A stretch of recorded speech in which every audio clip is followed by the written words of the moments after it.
Welcome, everybody. Thank you for joining us today to our very special CAHME CMC session, Engage to Excel, Alumni Partnerships that Power Program Success.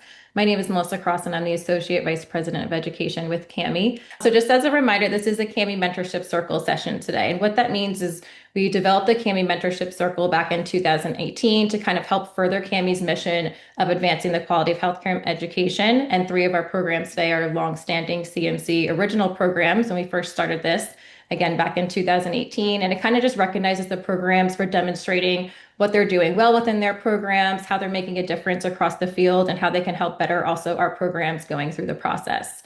So several of the programs, like the 3 we have today, volunteer to usually share key processes, initiatives, innovative approaches and things that they're doing. It might be a case competition that they held annually, just really ways that they're impacting students and other programs kind of within their own fields. And CMC programs are also can be paired with initial programs going through the process just to give them tidbits, especially a lot of them are veteran programs, on ways that they can get through successfully. If you have any other information or you want any more information about the CMC programs, you can visit us on our website there under resources. You can kind of find the tab within there. Or if you would be interested in applying to be a CMC program, if you think this might be a good fit for you guys, if there's something you're doing that you think is really great that other programs can learn from, or if you're interested in mentoring other programs, you can fill out the application on that website as well. And those applications are looked at biannually and then approved by the board initially to become an official CMC program. So just a little background there on the CMC process. Back to why we are here today, basically to focus on why alumni engagement matters and why it's so important for your program and the impact that it can have and does have. So the engagement helps the student learning, mentoring, student and career readiness. It strengthens employer pipelines, professional networks, engagement with the students, provides meaningful external stakeholder feedback beyond just the students and faculty, really helping develop your program. It supports the continuous quality improvement, CQI, which you will hear a lot today in CAHME's future as we're rolling out the new standards, which I'll talk to a little bit more on the next slide. And it creates a sustainable connections that extend programs' impact. So again, it's not just a small part of your program now that we're trying to tap into. We're really trying to see how it's embedded in your program across the board. And then today, we also have some standards experts here who can probably answer questions at the end as well. How alumni engagement is kind of intertwined and embedded within the 2026 standards. So we want to be able to see how it's providing consistent and credible external stakeholder perspective, how they are informing curriculum decisions, program design, professional development decisions, strengthening your decision making based on their feedback and their input on things, how you're using that for continuous quality improvement, which CAHME has some new tools. I don't know if anyone has been on the new standards website, which you could see there at the bottom. Definitely take a look at that if you have not yet. A lot of this that we're talking about today, kind of embedding within the new standards, will make sense. There's a new pick tool to kind of help you document your CQI initiatives appropriately. We'll have exhibits within there to help you document some of these evidence types of things as well. So if you have not seen the standards, please go to there under the resources page. Again, you'll find a new tab and you can read the whole standards there. You could take a look at the pick tool, but that'll kind of help you submit some evidence to help show us how you're doing all of these things. A lot of times you are doing them, but we want to see the how and then what are you doing after. So kind of the continuous process of what's coming next for your program. So just a little background of kind of why this is so important. But the main event here today, we are lucky enough to have 3 of our well-versed programs. We have Dr. Rebecca Sale from Columbia University, Kelly Shader from the Ohio State University, and Dr. Jamie Jennings from the University at Alabama, Birmingham. So I'm just going to kind of ask you guys, I'll start with you, Rebecca, just to kind of unmute, introduce yourselves, tell us a little bit about the role in your program and why you kind of feel like the alumni engagement part is really important to your program. Great. Thanks, Melissa, for having me. Nice to see so many faces, and I look forward to engaging in this conversation. As Melissa said, I'm Rebecca Sale. You can call me Becky. I am the Managing Director of Education Programs and Health Policy and Management here at Columbia University. I oversee both the MPH and MHA degrees. We have around 400 students across several different formats, But for the sake of this conversation, thinking about the MHA, CAHME accredited healthcare management programs, we teach full-time, executive, and part-time students, and there's some overlap in terms of ways and intention that we engage with alums, and then there's certainly some things that we do individually based on our student population. Um, I can't say enough about the value of alumni engagement. I mean, I'm so happy to be having this conversation for so many reasons. One, I feel like in many ways we're all in this together, right? We're all sort of trying to educate young people, old people, people that are engaged in healthcare in some capacity in public health, to be better, to think about contributing in more efficient and effective ways, across our very big and growing system. I think I've been at Columbia for 21 years, and I think every year we talk about the transformation of the healthcare system. But obviously, right now, it's a particularly important time, I think, to be involved in education and healthcare. The last thing I just want to say is I wear several different hats here at Columbia. I also run an entrepreneurship efforts across the school, and I run strategy and partnerships for our new Center for Public Health Systems. And I think those things are relevant and important because we're always looking for ways to make connections and be intentional as we think about our education programs and as we think about alumni engagement. So I'll stop there, but thank you, and I look forward to the conversation. Thanks, Rebecca. You want to, Jamie, would you like to introduce yourself? Gladly. Thank you again for having me as well. I'm Jamie Jennings, and I'm an associate professor in our Department of Health Services Administration at the University of Alabama at Birmingham, and I am the program director specifically for the residential format of our Master of Science in Health Administration program. So that's to be distinct from our executive format. So I'm with our students who are in the program for 3 years, 2 years doing coursework, and then a year off in their administrative fellowships as well. I'm a graduate of our PhD program, and came back on faculty in 2023 and started the program director role in 2024. But so during that time as a doctoral student, was a TA in the program, working closely with the students. So I had a lot of familiarity with it as well. So it's been really full circle and a great opportunity. And I think the right chance to kind of talk about alumni engagement for us is so spot on because we're in the midst of celebrating 60 years as a program. And I think what the value, as sort of Rebecca was talking about around alumni engagement, the history, the really all that the program has come to be wouldn't exist without the value of those relationships and the alumni spread. One of our stats to date, and that'll change year over year, is that we have 2,000 alumni of the MSHA program across 48 states. And I think all I see in that is the warm handoff that gives to students in terms of continued exposure, especially at a time when there's so much flux in the healthcare industry and they're considering, where do they take their careers from here? Being able to lean into that network for some of the things that we'll share throughout the panel today, I think is just really, really key. And again, it just all comes back to the experience that we can provide our students. Thanks, Jamie. And Kelly? Hi, I'm Kelly Scheider. Very nice to meet everybody and super excited to be here. I have had a healthcare career. So I've been a healthcare leader. I'm an alum of our program as well at The Ohio State University, and worked and was involved as an alumni. And then about 2 years ago, got tapped to see if I could come over on to the academic side full time. So I'm pretty new to the education side, but I'm very familiar with being an alum and being involved in that, and as well as now tapping into our alumni to again be intentional and really help our students kind of get off on the right track. Even our alumni, we also, in addition to students, we also connect alumni to alumni if someone's making a career change or something like that as well. And so we really do involve our alumni in, quite frankly, almost everything we do. And so I'm excited to have a conversation with you all. I did have to chuckle when Jamie said that they have alumni in 40 states. We have alumni in 49. I'm always looking for somebody who wants to go to Wyoming. So I don't know if you have somebody in Wyoming that I'll tap your alumni to help out.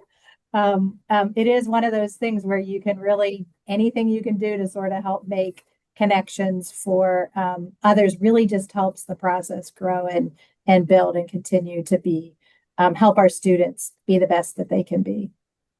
Yes, and I forgot that tidbit, Kelly. Thank you for reminding me to mention that they are all alumni of their own programs here today. So it's truly a true testament of their alumni engagement and quality of the education that they receive to make them want to come back and teach and lead within their own programs. So that's pretty cool for them to be able to speak to all that today. But yes, and then, so Kelly, I'm going to come back to you since I kind of just ended with you.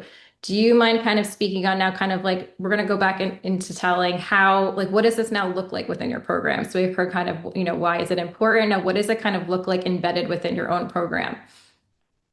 Yeah, thank you. So I think, we really start with alumni engagement at the very beginning. And so when people are interviewing to join our program, and I lead the residential program. We're just getting ready to launch an executive program, but we'll have another program director for that initiative. But we are working collaboratively together. We're really looking for every way we can possibly get our alumni engaged right from the beginning. And so when we interview students or potential students, we have a lunch and we bring alumni to the luncheon and they interact with the students and they can ask them questions. And we talk about it in our presentation. And right from the beginning, we set the stage. If you come to Ohio State, the expectation is you lean on others while you're a student, and then we're going to be calling you to participate in some way with our program. We're pretty good about finding any way that matches the desire of the alumni too. So it could be something small or it could be more time intensive depending on what the alumni really is interested in doing. Yeah, so they're seeing that right from the start. So that's pretty neat how the flow goes. Jamie, how about you? Yeah, I think sort of tapping into a little bit of what Kelly said, indeed, around the admissions process. We engage our alumni. They're a part of the interview panel that we have. So it's made up of faculty and alumni. I think that's really big for us because we lean into our cohort model and letting the students see kind of that identifier becomes sort of a piece of the alum's identity too, as well, to sort of place themselves of where are they amongst the 60 years of the program existing. I think also that we give them an opportunity to share kind of their career trajectories and all of their knowledge. And so we have a number of webinars that are held, generally like once each quarter, and around varied topics, whether that looks like those who are burgeoning in AI or long-term care, whatever the topic may be, kind of pulling them together to speak to those experiences as well, I think is also key. And then I think one of the big ways that we engage alumni and it allows us to tap into the network continuously is that we match every student with an alum of the program. And that just gives them like an early conduit into that networking relationship. They get so much exposure with the faculty, of course, but there are questions that they have around, just internship search process or the fellowship search process. And so giving them again what I think of as that sort of warm entryway, and it's good buy-in for the for the alumni to want to give back of their time. And so they get to kind of dictate the frequency of that relationship, the connections and so forth. But it's really exciting to kind of see the swath of those who continued to support the program in that way. And I know a lot of this sometimes overlaps. Rebecca, do you have anything additional to add? Yeah, I'll actually start by building on what Jamie said.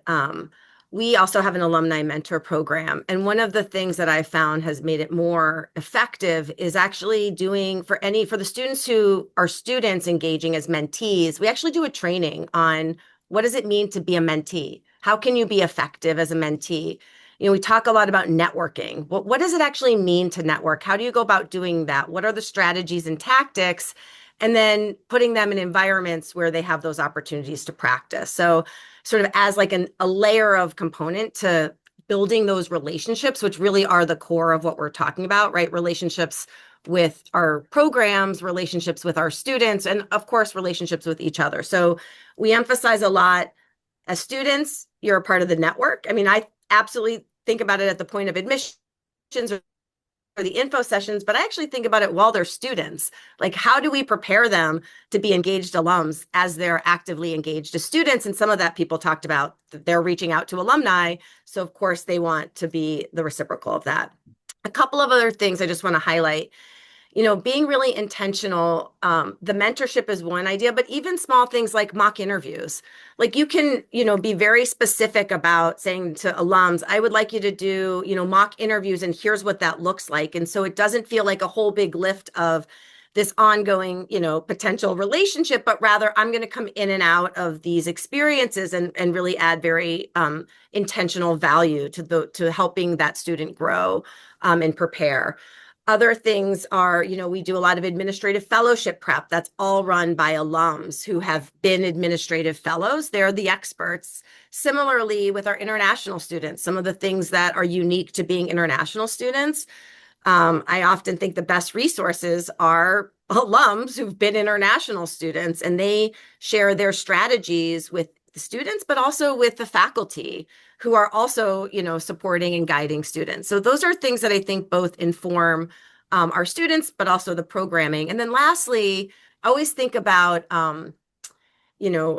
not just motivation, but what's the incentive, right? Obviously, people feel good about engaging back with in these relationships, teaching. A lot of people like to engage in teaching in these different capacities, building on coursework, right? You're talking about value-based care and CAS, then you have someone who's working in value-based care. That's essential and valuable. But also, if I'm, an employer, or I have an organization and I have a problem I want to solve, we do consulting workshops with many of our alums as clients. And so not only, are they engaging with us as alumni, but we're hopefully bringing value into their organizations that they can build on. And then lastly, what I have found, especially in the last, I would say, decade, is, and I know this is true for all of our organizations, is we are really pipelines for employment. As employers, the alums are coming to look to us to say, we want to hire your students. How do we engage in that conversation in a way that's sort of different from broadly recruiting? And so there's a lot of value for us, obviously, for our students, but also how do we find value for the alums as well? Yeah.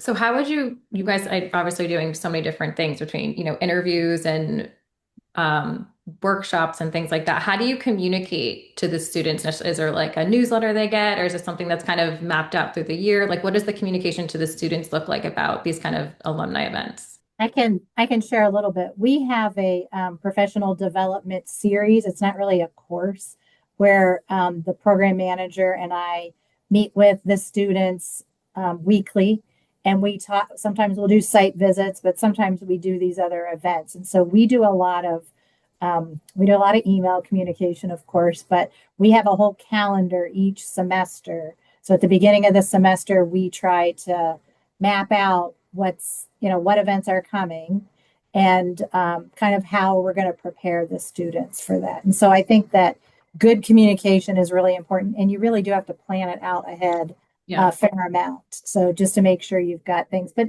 then you can, some opportunity comes in where an alum from out of town happens to be coming to visit. We're going to fit in some new opportunity where they can have a, fireside chat or a round table or a lunch or something like that. And so we do try to take opportunity. Our alum know if they're going to be in town, we want them to let us know so we can engage with them. Open invitation. Anything? I guess I'll add to that. I mean, I actually do teach a class that wraps into our professional development program on strategic communications, sort of through that channel of, their own communication skills. But and we do talk about sort of different opportunities. There's a weekly email that goes out that's called the SOD, the Student Opportunity Digest. So they sort of know to look there every week, Monday at 3:00.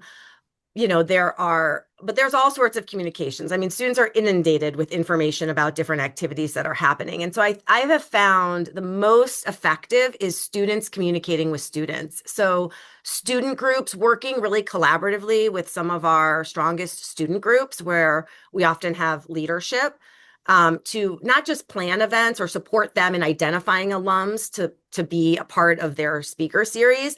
And then they do the work to publicize because they're looking sort of through each other in those channels. Social media is sort of one means to getting there, but they have all sorts of other ways of communicating that I think are not necessarily obvious programmatically, but works effectively because they're finding each other. So I just want to sort of add that to the layer. Yeah. Yeah, One I thing, don't. go ahead, Jamie. No, I was just going to say, I think to just add on, I think it's about continuous communication. I mean, we use their listservs to let them know they have their own class officers, and so communicating through that body and those students as leaders of the group is certainly key in that as well. And I think just around the sense of like impact and do they see it is as much visual image of we can show them that like alumni like to give back. And so I think about the one that's most getting ready to come up for us, and you can see it in droves, is at ACHE Congress. So to even host that event, students know that they are welcome. We involve them in some of the planning of it too, and then they just see the continued value. And that value extends across programs, like not just centered to the MSHA program. So we're exposing them to our executive doctoral students, our PhD students, and so forth. So the alumni group indeed means all. One thing I'll add, Melissa, just because we have mostly been talking about, I feel like residential, sort of full-time students. For folks that have executive programs, this year we established formally what we're calling executive in residence, which is nothing new to higher education.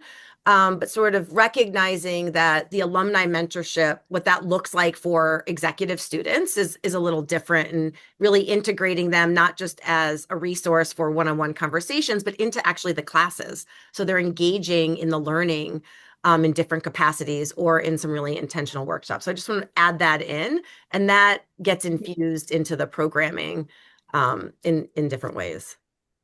Yeah, that's a good approach too. Different approach. So then now that you have all your alumni, you're channeling it, how do you kind of go about recruiting new alumni, sustaining engagement, and kind of managing the expectations of what you would kind of like out of them? Do you send a survey and kind of gauge what they're willing to do for you? Or is it kind of like, here's what we would like you to do, or prescriptive, or, what does that kind of look like for each of you? Anybody that liked? Okay. I think first and foremost for us, like sustained engagement, which is, and it's undeniable for our program, is that we have a dedicated faculty person to engage alumni. And anybody who's had any connection with UAB would know Randa Hall as an alum of the program, as a past program director, and now in her role dealing with the kind of alumni and strategic partnerships. The title, her formal title has changed. Don't ask me to repeat it, but it's still in that same capacity. And I think that for the attention that sometimes it does demand to engage alumni, certainly having her in that seat bodes well for us, especially given the large number. I think something that I was kind of mentioning around our viewing the alumni as a whole, even outside of our program, is embracing what they mean to us as a department. So we have our sort of health leaders advisory board, and that is where you see alums come together across programs to be our body. And so I think the connection there brings it not just to the program level, but to see their tie-in not only to HSA, but to UAB as a whole. I think it sort of strengthens what that bond looks like amongst them. And so in any one program doing well and leaning into its alumni, it's about sort of raising the value add for the entire department as a whole. I think that's really really been a key standout for us. And I think furthermore, for sustaining, any one of us could see that. You'll wear someone out if they're the only one that you're tapping. So I think any one of our commitments are always rotational. So just like I said, with those, each student being matched with an alum, we pull a different pool of alumni for the next cohort year. So we're not constantly asking the same people. If you have an assignment on an advisory board, you're looking at a 2 to 3 year rotational commitment. And even then, those meetings may be, every 2 months or once a quarter and so forth. And I think that gives sensitivity to the demands of their own careers while also asking them to give back in that sense. So I think it does it needs that very clear attention to some degree, having some strategy behind what alumni engagement looks like, and then also just not being overly taxing on their time and creating this space where they can kind of engage in and out, certainly as their schedules allow. I'll add, oh, go ahead, Kelly. I was going to say at Ohio State, we have a really active and very strong alumni society. And so we have all volunteer officer roles, committees, et cetera, that do a lot of efforts and work. And then they have a part-time employed, like they pay her 50%, I think, of the time, 20 hours a week to help support and kind of keep them organized and that sort of thing. But they have a website that we survey our alumni on. How do the alumni want to be engaged? And so that's really a great starting point for us to be able, we have guest lecture or, the various opportunities, guest speak, do a webinar, et cetera, mock interviews. And then we also have a staff member who is 20 hours a week dedicated as an alumni engagement coordinator. And she works, I work closely with her, but she really is trying to kind of track and keep track of the metrics and really make sure we're not tapping the same people. I think Jamie said it beautifully. You have to sort of set expectations so they know what they're getting into and they can have an easy out if things get kind of busy, like it's going to be a one-time event, or it's going to be a 1 year event, or it's going to be a 2 year event. So I think that's really also really important.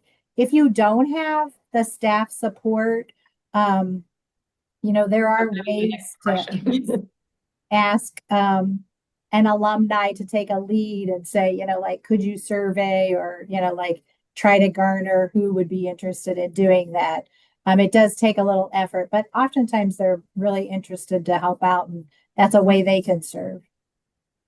I'll just sort of add, we don't have a dedicated person within the department to alumni affairs, but I would say several different people have as a part of their responsibility, or really as a part of what makes their role successful, engaging with alums. And so different people have different relationships. And then there's a sharing of those resources. We also work collaboratively with alumni affairs for the school and to some degree the university, right? So you're sort of leveraging, because alumni want to be involved on all those levels, at the programmatic level, at the school level, at the university level. We have alums who are on the department's advisory board and also the school's alumni advisory board. And I see that overlap when they want it, in terms of their own work and effort to be valuable.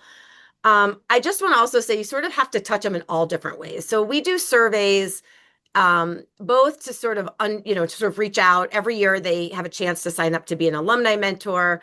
The last few years, we've actually had more alums than students, and I'm talking like 150. So there's a lot of interest, and year after year, people sort of show up to do that. But also surveys like, what were the classes that were most valuable and why? And where were the gaps in what you sort of didn't learn? So we can really start to understand what's working and what's not. And what that does is often unprompted alums who are interviewing students who have some connection back to the department will reach out and say, you know what, I just interviewed, 8 students. You want me to give you some feedback about those interviews? And of course you're like, yes, so that really qualitative data to some degree, right? That anecdotal information is so valuable. And you get at it because they see you're kind of asking these different types of questions, not only asking for them to participate. And then lastly, as much as we do the broad swaths, I think being really intentional about an individual person, why you're reaching out to that individual.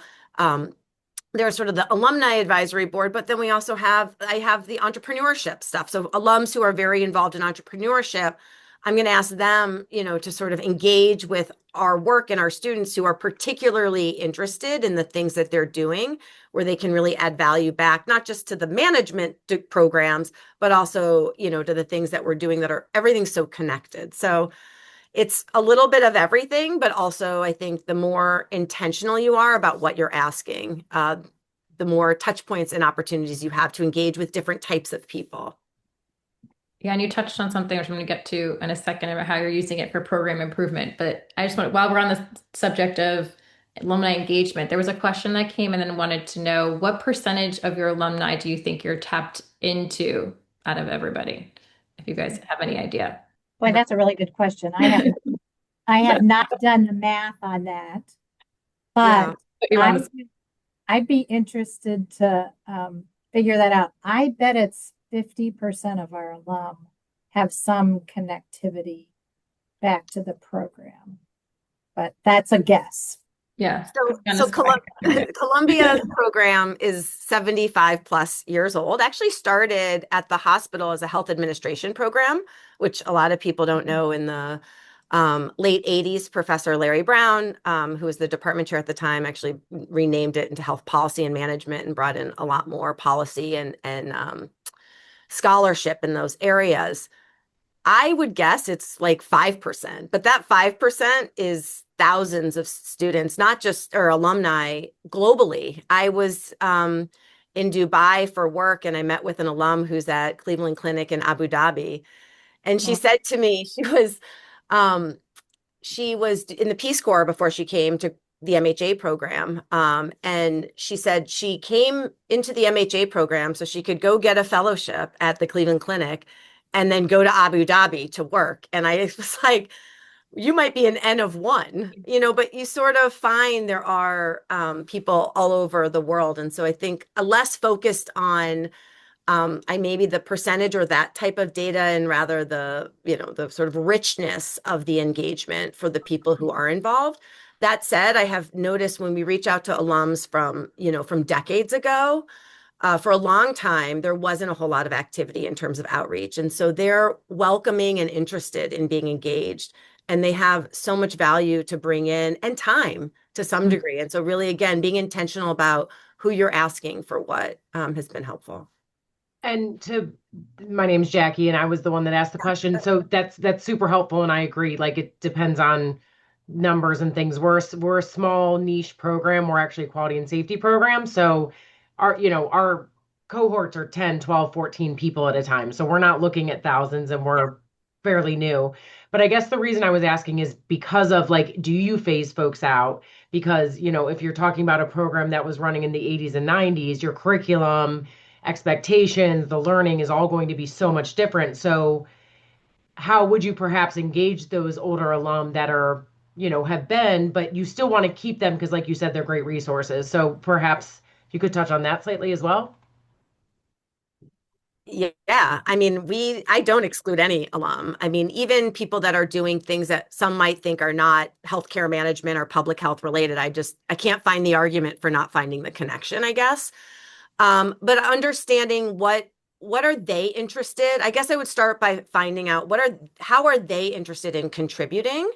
And in that conversation, you'll likely find opportunities and connections for, an individual student. Now, I have the advantage of having executive students who are at a different point in their career. And so several alums who graduated, decades ago, who've been in leadership roles and are transitioning out are wonderful at that very senior level. Maybe they have a harder time connecting with a 22-year-old who's looking to start their first job. Now, that may not be true of all of our alums who've, been extended, but starting to sort of ask those questions of how would you like to engage? Because it may be engaging with the program.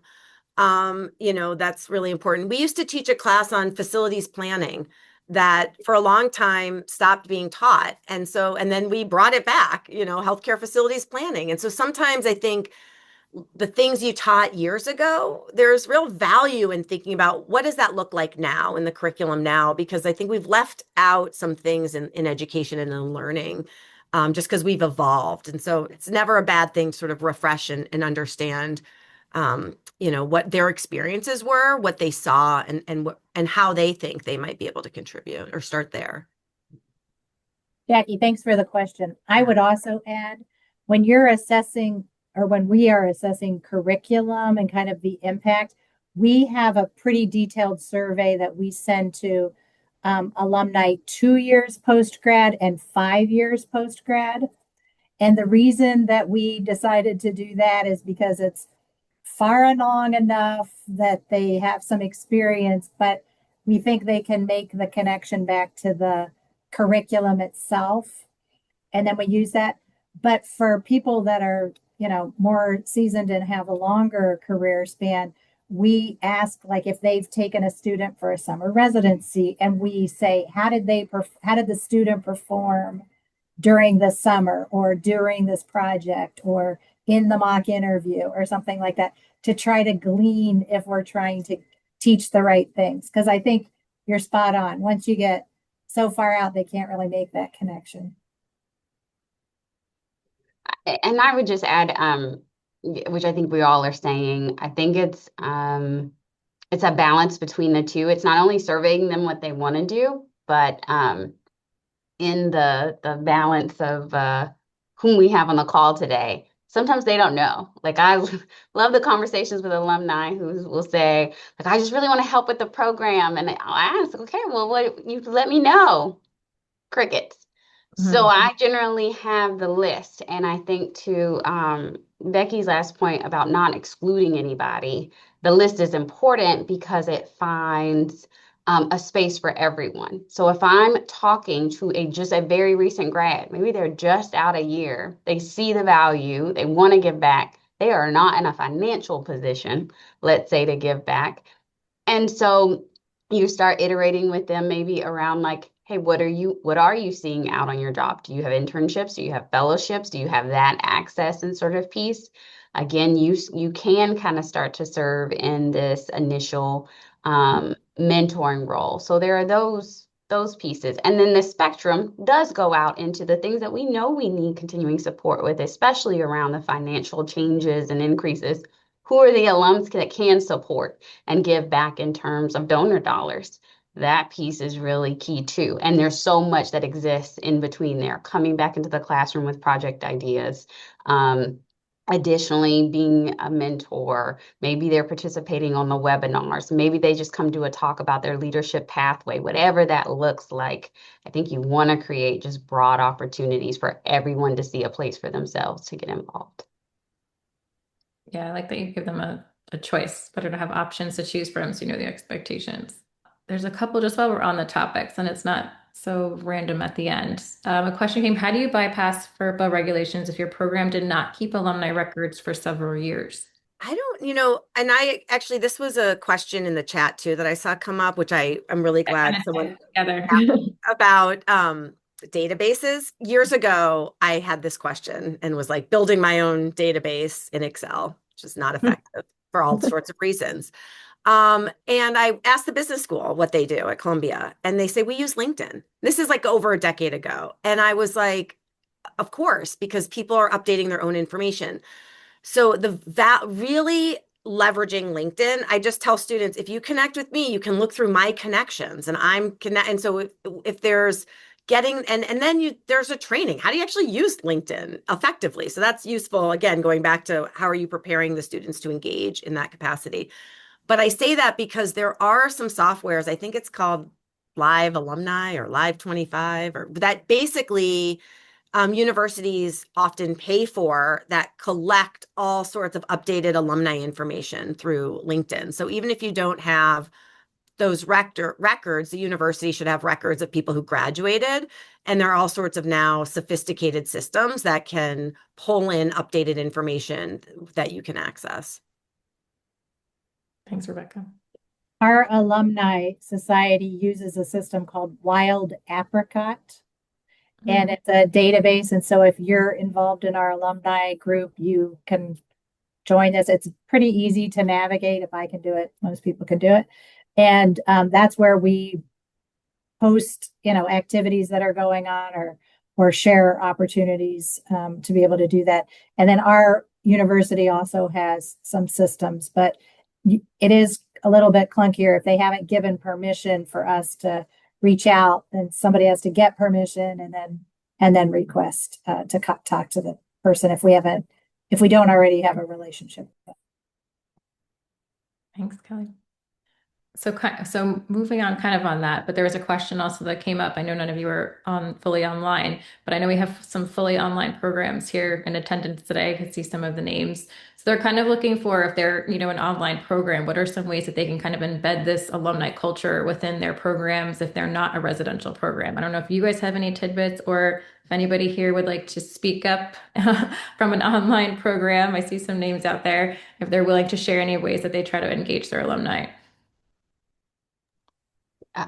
I wouldn't speak for, because we at least have our executive format, which still has a hybrid component, as they have to come on campus for at least 4 to 5 days each term. That helps. So I know that's distinctly different, but I immediately go back to Becky's comment around the LinkedIn piece. I think, though not stated in the question, the culture's got to be established while they're in the online program. I think that's the added layer. And so creating what community looks like during it, post it, and not just letting it exist in whatever is the learning management software that you're providing that curriculum in, but also giving them a place to socialize and letting that socialization also be a driver of the types of activities and events, so that you do virtual networking, that you get creative with some after hours sort of professional opportunities and so forth. And to the extent that that base continues to grow, then there can be smaller clustering or gatherings, maybe in near cities, where you start to see some of those online communities. Oh, we have 5 students who are all in the same area. Let's encourage them to get together, or maybe we'll come out on site as well, as time and funds allow. I was going to say this exactly the same thing. Start it when they're students, but also don't be afraid to get them involved with other aspects of the university, right? So they may feel a part of your program. They can also feel part of the university, and then also sort of back into your program. So those things can be fluid in terms of the type of engagement people have, and then sort of also to Jamie's point, just the finding people where they are and what they want and ways in which they want to be involved as alum. And if that is in person, and if maybe it's hosting something at their organization, what does that look like for you? What's your goal, I guess, as a program for getting them involved too? Like really, being honest with yourself of what do you want, prioritizing those things, and then thinking about the best strategies. We do some activities in person with alumni, but we've tried to really also, because we are, we have alumni all over, we really try to do different webinars where different alum might lead a discussion on something. With our students in the leadership class that I'm teaching, I'm having a leader from not Central Ohio, from, outside, teams in, so that we're having a discussion on a leadership topic in the classroom, but it's an alum that's, not in Ohio. And then we have a new initiative where our students are interviewing alumni in a podcast format. And then we're going to share that with through our alumni network as well. And so that's just kind of a neat way to get people in a small time period involved.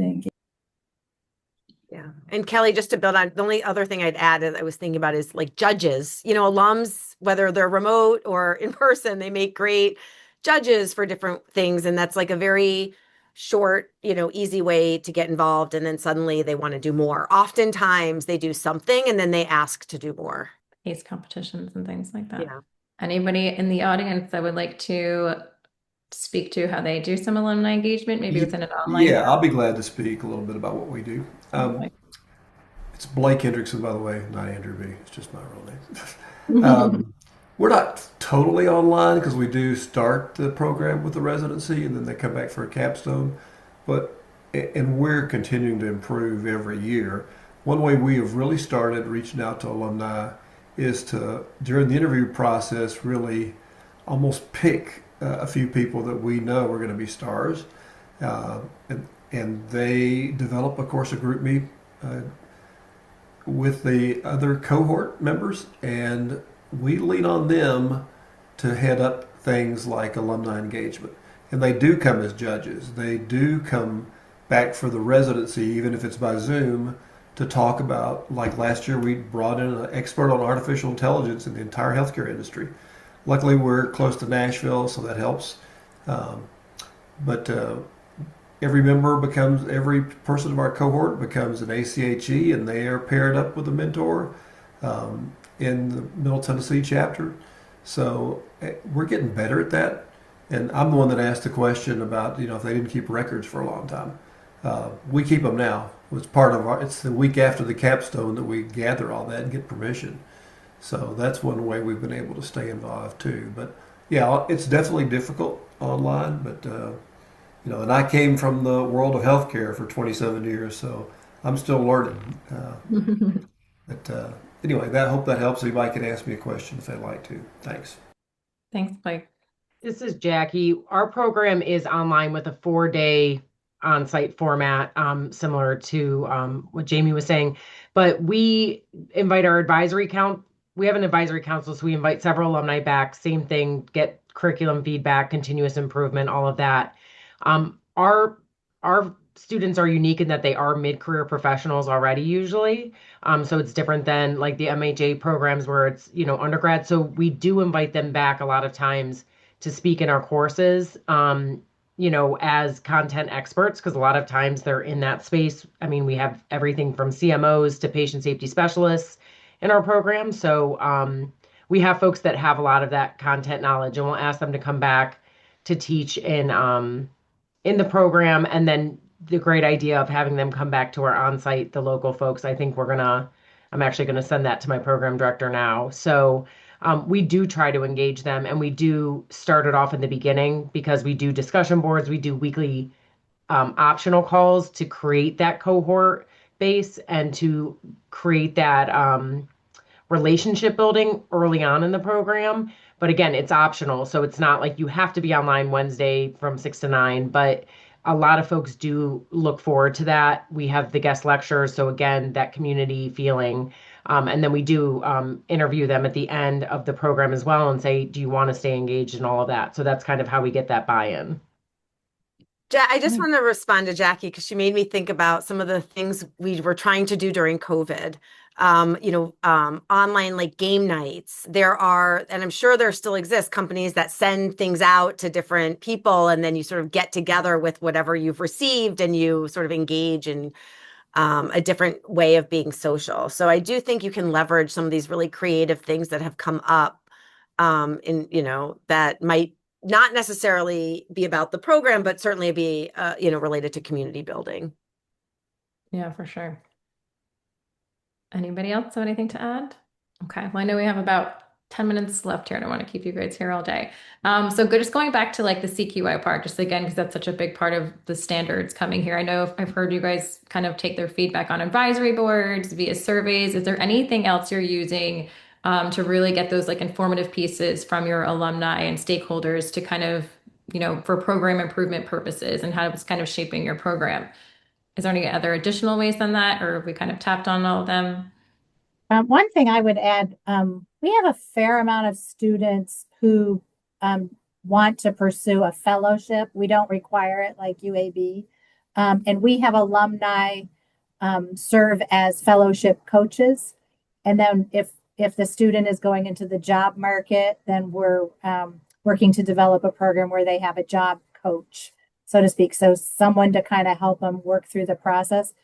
Anytime we do something like that or summer residencies, we're asking the preceptor or the coach for feedback. How did the students do? Where, here's our competencies, look at the list and give any kind of feedback. We're really always trying to seek feedback, both from our students. We also ask them for feedback on how did the process go. But we also ask the alumni or whoever the preceptor was and use that for ways that we can make improvements in our programming. I'll just add to that, Kelly, exactly. The alums who do mock interviews fill out a survey immediately after they've done the mock interview, both giving, explicit feedback about the engagement with that student. But we also can ask more general questions, especially if they're regular. And we do, in addition to the administrative fellowship prep, which is like a webinar and all sorts of separate mock interviews, we also do mock interviews for consulting, right? So there's sort of these different industries that have different, nuances. And so recognizing how do you tap into, again, being intentional.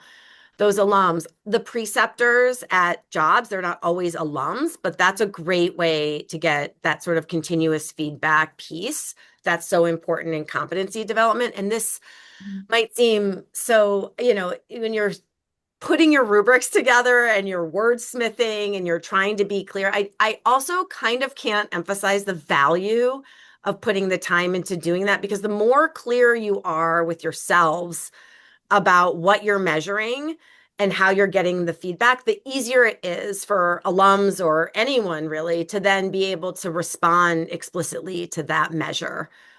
So it definitely takes work, but it's, I think the more clear you are, the less sort of word salad, the less high level, we know what we're saying, but really trying to get at, does someone else know what this means? How would you respond to this before you actually implement it? I think can be really valuable. I would also just go a step further, just to mention, I guess, like what the way the approach works in my mind, and maybe even from like a research having done like qualitative stuff. And since we were talking about engagement, do exactly everything that both Kelly and Rebecca just mentioned, to incite their continued engagement. It is then telling them, hey, you said this to us before. We heard you very clearly, and I want to tell you and show you how we embedded that into the program in the next year moving forward. So all that feedback we take, the faculty mull it over in our annual summer retreat. And of course, we can't tackle everything, but some of the stuff we can, and we want to let them know that we heard them and that we valued that input. And so also big on saying like, so here are the 3 things we're now doing either around the curriculum or student professional development, so that they know that we were listening. I actually write a blurb in our alumni newsletter every month about what's happening with the program. And Jamie, it's a great idea. Like, just be real explicit. We heard you, and here's how we use the information and made a change. And they love it. Absolutely. That's a good documentation. That leads me to my final question here. For CAHME purposes, is there any special or unique ways you feel like you're documenting all of this? So if you were coming in for a site visit, what would we kind of see and how you're documenting these things and how they were used for continuous improvement? Yeah, I mean, I think it would come out from us and kind of the minutes and recap of our retreat, which is helpful to us as a faculty, because once the semester gets going, it's really easy to forget all the wonderful things we described. But I think also this goes back to what we were saying before about giving everybody a chance to get involved. One of our other documentation pieces, particularly that Randa uses, is in asking alums to give of their time, their talent, their treasure. And so whatever that is and however that's come up, asking them to share that back with us and to be the means at which they think about engagement is also key. And so then we have that as sort of a categorization of how we're engaging them as well. Sad, I don't think about even the documentation in isolation. So it's like really across all the different meetings, the department meetings, at the faculty teaching and learning meetings, at the staff meetings, where we are taking notes, mostly for our own tracking, so we can go do all the things we're talking about. But then when CAHME comes, you have it already because you've been using it. So I think, really think about alumni affairs and engagement, not in isolation. And also, by the way, faculty are engaging with alums and you don't even know it, right? You suddenly see someone on campus because they've invited them to speak. And oh, by the way, they invite them every year. So having the same kind of conversations across faculty is really useful. It's almost like one of the things we know about course evaluations is to talk to the students about what you do with the course evaluations. I love, Jamie, your comment about giving that feedback back, but same with the faculty, like what are different ways that, and why is it valuable to engage with alums, and then getting that feedback from them as well. Yeah. I think it's also important. You have, as a leader of a healthcare educational program, you have to be really intentional because it takes a lot of time and effort. So I typically put on my calendar, like, oh, I'm going to do something related to this program development or something, like, and so then it's also documented on your calendar. But then during the summer, I'm fortunate that I don't teach during the summer, but I plan lots of alumni visits. And so, for example, if one of our students is going to X organization for their summer residency, and I'm going there to help, kind of touch base and figure out how the summer's going, I'll look for who are the alum in that area and reach out. And sometimes they're super excited. They're like, oh my gosh, I wasn't expecting a call. And yes, I'm around. And so you kind of, use your time efficiently as you can to try to do that. I like that. Well, thank you guys. I'm going to try to, we're down to 2 minutes here.